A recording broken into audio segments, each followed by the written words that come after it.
Okay, get ready for this. We're about to dive into one of the most absolutely insane survival stories I've ever come across. Seriously, it's about a guy who literally ran a race straight into the jaws of death.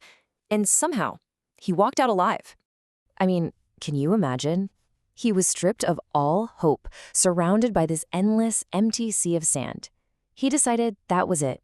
His journey was over. He actually slit his wrists, lay down in this old abandoned shrine, and just waited to die. But death didn't want him. So why? How is that even possible? Well, it's because the very thing that was killing him, this extreme dehydration, was also the only thing that kept him alive. It's this incredible story of how a human body, right on the brink of total collapse, just performed a miracle. So, to really get how we ended up in that situation, we gotta rewind, right? Let's go back to the beginning. It's 1994. Our guy is Mauro Prosperi. He's an Italian police officer, a total elite athlete, and he's about to take on this just monumental challenge. And this isn't just, your average Sunday marathon. No way. This is the Marathon des Sables, the Marathon of the Sands. It's legendary, famous for its absolute brutality. It's basically a test designed to see if it can completely break the human body and mind. Just how brutal? Well, the race is a staggering 251 kilometers long. Let that sink in. To give you some perspective, that's like running almost 6 regular marathons, back to back. And you're doing it across the scorching, totally unforgiving Sahara Desert. So yeah, Prosperi and 133 other runners, they were all ready to face this absolute beast.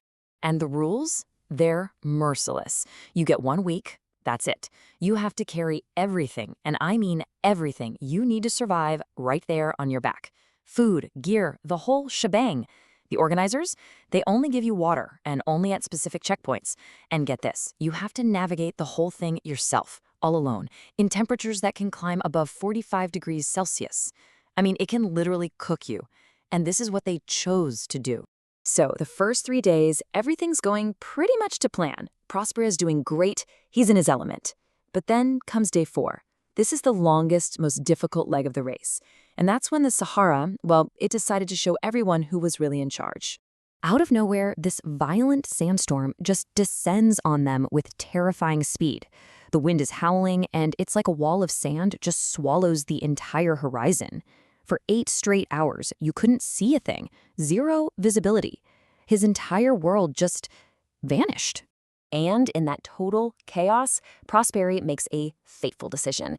He's terrified that if he stops, he'll just get buried alive by the sand. So he keeps running. He thinks he can still see the course markers, but it's just a mirage, a trick of the storm. He's running completely blind, heading miles and miles off course, straight into the empty heart of the desert.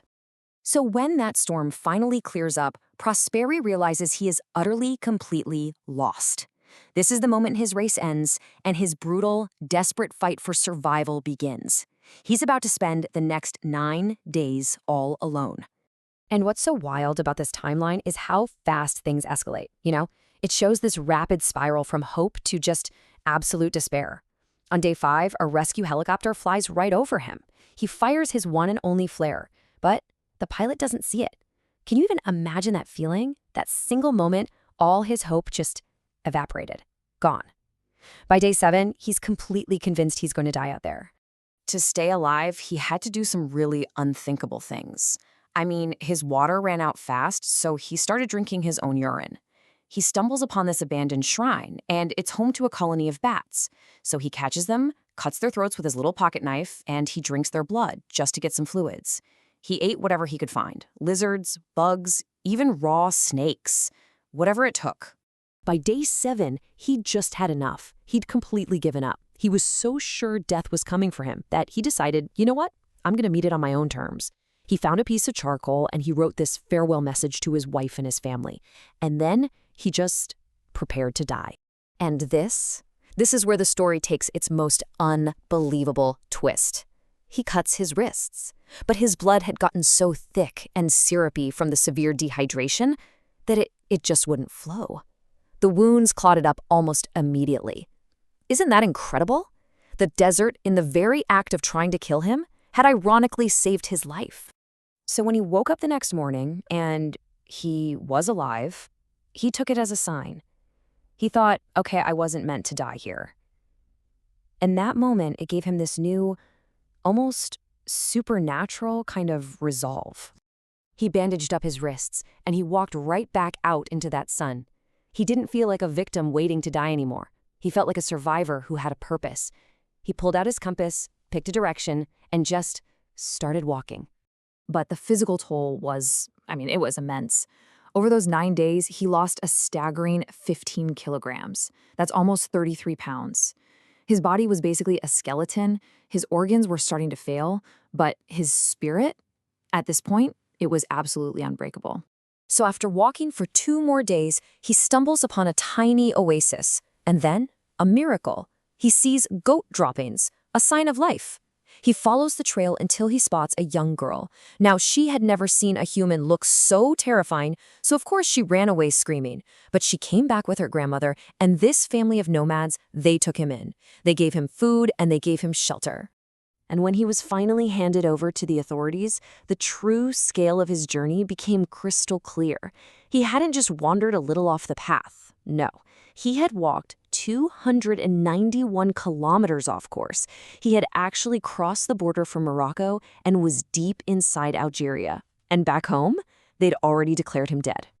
Now, you'd think after an ordeal like that, being pushed to the brink of death, starvation, even suicide, you would never, ever want to see sand again for the rest of your life.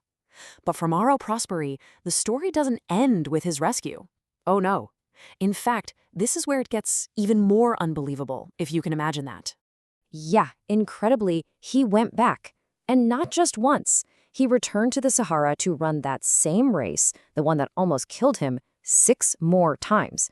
And he didn't just show up, he finished it. One year, he even came in 13th place. Just incredible. So when people ask him why would you ever go back? Prosperi's answer is really profound. He says that the Sahara, the very place that wanted to take his life, is the same place that taught him the real meaning of life. And wow, what a powerful reminder that is, right? That sometimes our greatest trials are what forge our deepest purpose. What do you do when death itself turns you away? For Mauro Prosperi, the answer is simple. You get up and you start running again.